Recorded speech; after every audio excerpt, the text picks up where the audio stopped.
What you love, कौन सी ऐसी चीज है जिससे आप मोहब्बत करते हो, जिससे आप प्यार करते हो। दूसरी चीज, जो करने के लिए आप अच्छे भी हो, you are good doing that, आप वो अच्छे से करते भी हो। पहली चीज, आप उससे प्यार करते हो काम करना। दूसरी चीज, आप उसके अंदर अच्छे भी हो। तीसरी चीज, दुनिया को उसकी जरूरत है, वर्ल्ड नीड्स दैट। और चौथी चीज, दुनिया उसके लिए पैसा देने के लिए भी रेडी है। ये चार चीजें अगर एक जगह पे जमा हो जाए ना, तो दैट इज योर इकिगाई। और एक कहना होता है हमेशा सर कि आप जुबान से बोलो तो लोग कानों से सुनेंगे, आप जुबान से बोलो लोग कानों से सुनेंगे, आप दिल से बोलो लोग दिल से सुनेंगे। तो आपके अंदर से वो चीजें निकलनी चाहिए, और ये 2-3 चीजें आपके पास होनी चाहिए। आपकी टोनिंग है, आपकी बॉडी लैंग्वेज है, ये सारी चीजें। उसके अंदर और एक चीज, आपके चेहरे के पास स्माइल होनी चाहिए। आपको एक क्वेश्चन पूछता हूं मैं, सबसे ज्यादा मसल्स कहाँ पे है बॉडी में बोले? सबसे ज्यादा मसल्स है आपके फेस के ऊपर। एक पुर्जा जो है ना, ऐसे जोड़ जोड़ के बनाया हुआ है। आप स्माइल करो, स्माइल। वो एक कोट है कि a man without smiling face must not open the shop। अगर आपके पास स्माइलिंग फेस नहीं तो शॉप ओपन ही मत करो, कस्टमर आएंगे नहीं, अट्रैक्ट नहीं कर पाओगे आप। तो स्माइलिंग, अच्छा स्माइल कौन करता है? स्माइल कौन करता है? स्माइल वो करता है जिसको खुद के ऊपर कॉन्फिडेंस है, जिसको खुद के ऊपर कॉन्फिडेंस है।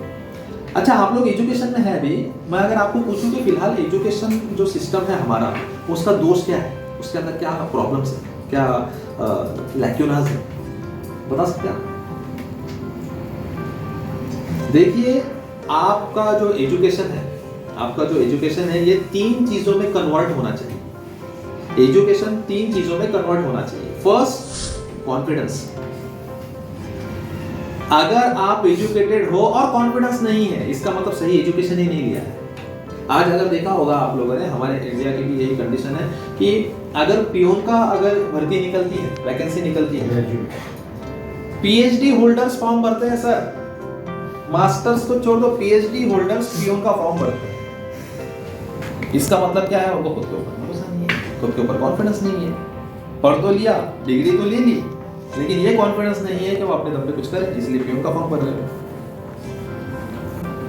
कुछ दिनों पहले मैंने व्हाट्सएप पे एक स्टेटस रखा था कि ये जो आपके पास एजुकेशन की जो डिग्रियां है ना, ये दर्शाती है कि आपने आपके एजुकेशन के ऊपर कितना खर्चा किया है। ये खाली रिसिप्ट है बस, ये कागज का टुकड़ा जो है, एजुकेशन की जो डिग्रियां है आपके पास, ये सिर्फ कागज का टुकड़ा है। ये दर्शाती है कि आपने एजुकेशन के ऊपर कितना खर्चा किया है। रियल एजुकेशन जो है ये आपके कैरेक्टर से पता चलता है। एक चीज मैंने बताया, कॉन्फिडेंस। दूसरी चीज है क्रिएटिविटी। आप क्रिएटिव कितने हैं? अगर आप एजुकेटेड हैं और आपके अंदर अगर क्रिएटिविटी नहीं आई, यस बॉस वाला आपका एटीट्यूड है, आपका जो बॉस बोलेगा यस वही सही है, कुछ इनोवेट नहीं कर रहे हो, कुछ क्रिएटिविटी नहीं ला रहे आप, तो फिर क्या फायदा है एजुकेशन का? एजुकेशन 3 चीजों में कन्वर्ट होना चाहिए। First, confidence. Second, creativity. देखो एक बात बताता हूं आपको सिद्धेश, एक आदमी है, आप हो फॉर एग्जाम्पल, आपको कहीं पे ट्रैवलिंग करना है, कहीं पे जाना है, लेकिन आपके पास गाड़ी नहीं है। आप यहाँ वहाँ पे रिक्शा देख रहे हो, कहीं पे कोई गाड़ी देख रहे हो। ये शख्स है, इनके पास गाड़ी है, ये सोच रहा है कि यार मुझे कोई भाड़ा मिल जाए तो मुझे 400, 500, 100, 200, 500 रुपये मेरे जेब में आ जाएंगे। मैं वो बैठा हुआ यार, मैंने सोचा ये बंदे को गाड़ी चाहिए, ये बंदे के पास गाड़ी है, लेकिन दोनों एक दूसरे को नहीं पहचानते, क्यों ना ऐसा किया जाए कि ये दोनों को मिलाया जाए। आप एक जगह पे जाओ, 400 रुपया भाड़ा होगा, 100 रुपया मैं लूंगा भाई, 25%। मैंने बैठे बैठे एक ऐप बनाया जिसका नाम है ओला। कुछ भी नहीं किया मैंने, ना मैं गाड़ी लेके जा रहा हूँ, ना इसको बिठा रहा हूँ, ना इसको रिसीव करने आ रहा हूँ, कुछ भी नहीं कर रहा हूँ। एक कांटेक्ट बना दिया, भाई तुझे जाना है, भाई आपको ले जाना है, करो कांटेक्ट, बात करो, जितना भी पैसा होगा 25% मुझे दे देना बस। अभी भी क्या कर रहा है? कुछ भी नहीं कर रहा है, बस ये 2 पार्टी को मिला रहा है और ऊपर से पैसा ले रहा है। इसको बोलते हैं क्रिएटिविटी। ये दिमाग में हमारे क्यों नहीं आया? ये भी तो आज से 5-10 साल पहले नहीं था, बराबर ना? अब ये चीज चलेगी जो नहीं है ना दुनिया में, और जिसकी जरूरत है लोगों को, आप अगर वो सॉल्व कर रहे हैं, ये एजुकेशन का पर्पस है। एक बुक है जो अभी मैं पढ़ रहा हूं जिसका नाम है इकिगाई। आपने सुना होगा इकिगाई, सुना है कॉन्सेप्ट इकिगाई?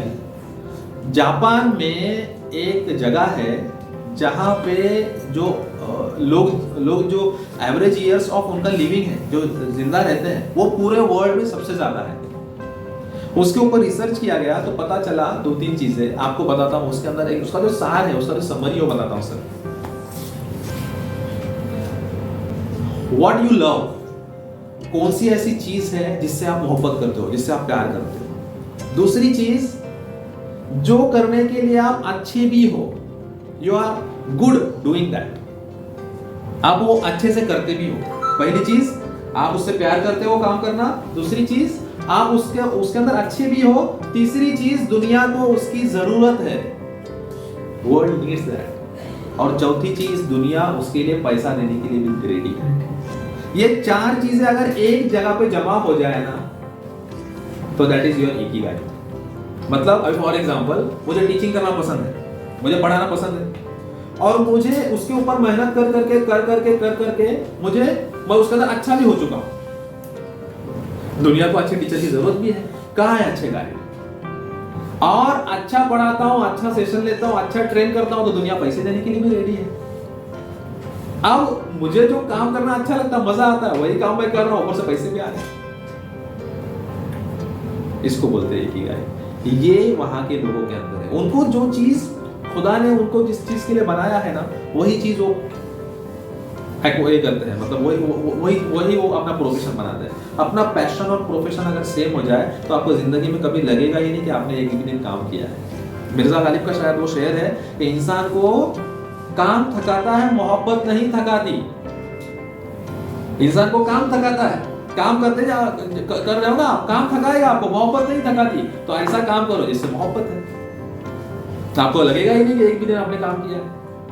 तो पैशन और प्रोफेशन आपका चेंज होना चाहिए। मैंने एक से सवाल किया, एक स्कॉलर से सवाल किया, सर पता कैसे चलेगा हमको कि हम लोग किस चीज के लिए बने हैं? तो सेम सवाल आया था जब हम लोग बिल्डिंग बना रहे थे कि भाई ये बिल्डिंग, ये जो लैंड है, इसका स्लोप कहाँ है? तो कहा गया कि एक जग पानी लेके आओ, एक जग पानी लेके आओ, पानी डालो, किस तरफ जाएगा पानी? जिस तरफ स्लोप है। तो उसी तरह से हम लोग बोले हमारे डेली लाइफ के अंदर कुछ ना कुछ ऐसे एक्टिविटीज करते रहते हैं जो आपको पसंद है, जो करते करते आप थकते नहीं, जो करते करते आपको पता ही नहीं चलता कि आपका टाइम कैसे चला गया। अभी देखो हम लोग सेशन ले रहे, मुझे नहीं पता कितने टाइम से ले रहे हैं, और मुझे नहीं लगता शायद आप में से भी कोई ऐसा बोर हो रहा है। जबकि मैक्सिमम लोगों की शायद एज मेरे से ज्यादा है, शायद मैं उनको बताने के लिए, बोलने के लिए उसके काबिल हो या वो भी नहीं पता। लेकिन देखो, मैंने भी अब तक घड़ी नहीं देखा है, आप लोगों ने भी आपकी वॉच नहीं देखा है, कब से बैठे हैं पता ही नहीं। टाइम और स्पेस से पता बाहर निकल चुके हैं हम लोग, पता नहीं बाहर क्या हो रहा है, कुछ भी होने दो, हमको कोई लेना देना नहीं है। टाइम भी नहीं पता कब से स्टार्ट किया है, कब खत्म होने वाला नहीं पता है। अगर आप अपने टाइम और स्पेस से बाहर निकल जा रहे हो कुछ काम करते करते, इसका मतलब खुदा ने आपको उसके लिए बनाया है। आपको वही प्रोफेशन चूज करना चाहिए और उसी के अंदर आगे बढ़ना चाहिए। उससे क्या होगा, आपका खुद का ग्रोथ होगा, आप खुद सक्षम बनोगे, आपसे जुड़े हुए लोग सक्षम बनेंगे, और दुनिया को आप कुछ तो दे के जाओगे। और आपको पता है हर इंसान के अंदर भगवान ने कुछ एक अलग अलग चीज रखी है। अगेन 3 इडियट्स का वो डायलॉग कि अगर सचिन तेंदुलकर को अगर कहा जाता कि तू सिंगर बन, और लता मंगेशकर को कहा जाता कि तू फास्ट बॉलर बन, कहाँ होते हो आज? तो ये देखो, ये 95% लोग जो है ना, ये बिना ये बात पता किए इस दुनिया से चले जाते हैं कि उनको भगवान ने बनाया क्यों है। और 5% लोगों को अगर पता चलता भी है कि मेरे अंदर ये चीज है, उसके बावजूद वो जो सोसाइटी है उससे लड़ के, जंग करके उसको परस्यू करना नहीं चाहते। हार्डली 1% लोग उसको लेके जीते हैं। जो दुनिया गई भाड़ में, मेरा रिश्तेदार गए भाड़ में, मुझे वही करना है जिसके लिए मुझे भगवान ने बनाया है। ये बहुत कम लोग करते हैं।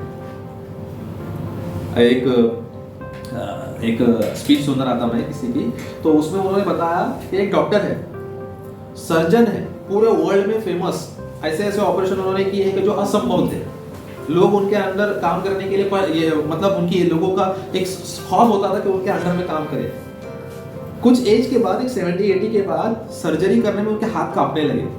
तो बोले कि यार आप सर्जरी करना बहुत रिस्की है, हाथ कांप रहे, नहीं कर पाऊंगा। तो बोले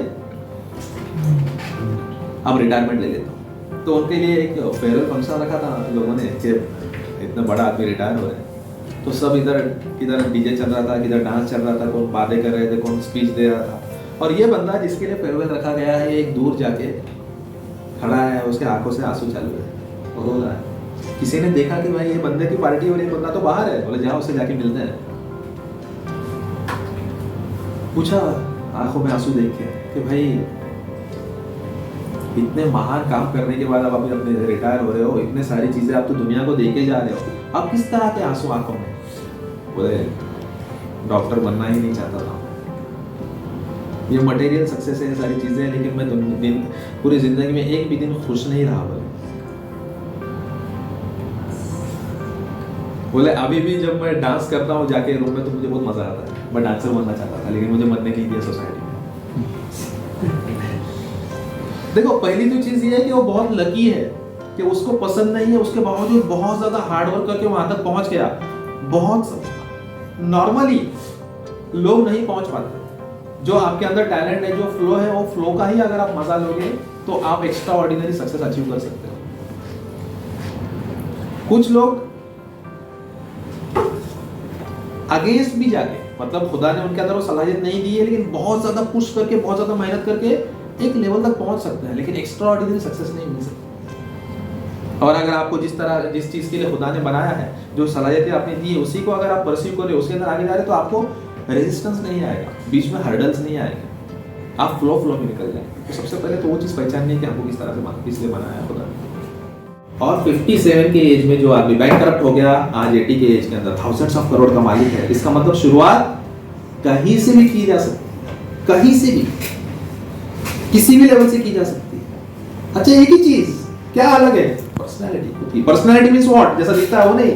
मैंने बताया पर्सनालिटी के क्या क्या कॉन्स्टिट्यूएंट्स हो सकते हैं। नहीं, KFC का भी एक उदाहरण है सर। KFC का उदाहरण है, सबका है सर। ये अभी ये जो हमने इलॉन मस्क सबसे बोले क्या कर रहा है? टाइम मैनेजमेंट तो कर रहा है। इसको कितना टाइम देना, वहां पे कितना टाइम देना, और खुद वर्क करता है। अभी बोला उसने कि मैंने 47वां बर्थडे सेलिब्रेट किया। 47 बर्थडे सेलिब्रेट किया। कैसे सेलिब्रेट किया? बोले 4 फ्लोर का केक लाया था। क्या बोले 24 आवर्स कंपनी में था, सोया नहीं 1 मिनट भी। इस तरह से मैं मेरा बर्थडे सेलिब्रेट करता हूं। अचीवमेंट ही बोला मेरा इंसेंटिव है। ऐसे ही नहीं लोग बन जाते यार। फर्स्ट हम लोग जब 5,000 रुपए यार नेटफ्लिक्स को दे रहे, तो सोचो फिर हम लोग कितने करोड़पति अरबपति है।